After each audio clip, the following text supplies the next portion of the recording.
Hello বন্ধুরা, আশা করি সবাই ভালো আছেন। আমি ভালো আছি। মুভি আপডেটে আপনাদের স্বাগতম। বাংলা সিনেমায় দিন দিন অনেক উন্নতির পথে চলছে। সাধারণ মানুষ বাংলা মুভির প্রতি আকর্ষণ বাড়ছে। যাই হোক, আমরা মূল কথায় চলে আসি। শরীফুর রাজ, যা আমরা ভালোভাবে জানি, যাকে আমরা পরাণ ও হাওয়ার মাধ্যমে চিনেছি, যিনি পরাণ ও হাওয়ার মাধ্যমে মানুষের মধ্যে চলে এসেছে, মানুষের ভালোবাসার মধ্যে চলে এসেছে। তার অভিনয় দক্ষতা মানুষের ভালোবাসা সৃষ্টি করতে সহায়তা করেছে। তার অভিনয় দক্ষতা এতটাই ভালো, যা মানুষকে খুব সহজে কাছে এনেছে। অল্প সময়ের মধ্যে সে মানুষের মন জয় করেছে। তো আবারও ফিরে আসছে নতুন ভাবে, নতুন রূপে, নতুন সিনেমায়।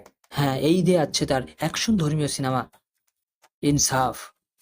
সিনেমাতে অভিনয় করেছেন শরীফুর রাজ, তাসনিম ফারিন ও মোশাররফ করিম। আরও রয়েছে অনেকেই। জানা গেছে এখানে তাসনিম ফারিয়া, শরীফুর রাজ ও মোশাররফ করিমকে একটি অসাধারণ লুকে দেখা যাবে। তাদের ক্যারেক্টার হবে অসাধারণ, যা মানুষের মন জয় করে ফেলেছে। জানা গেছে এরকম ক্যারেক্টার আর কেউ কখনো দেখেনি। হয়তো এটি বড় একটি রেকর্ড গড়বে। আজকে এটুকুই। ধন্যবাদ সবাইকে সাথে থাকার জন্য।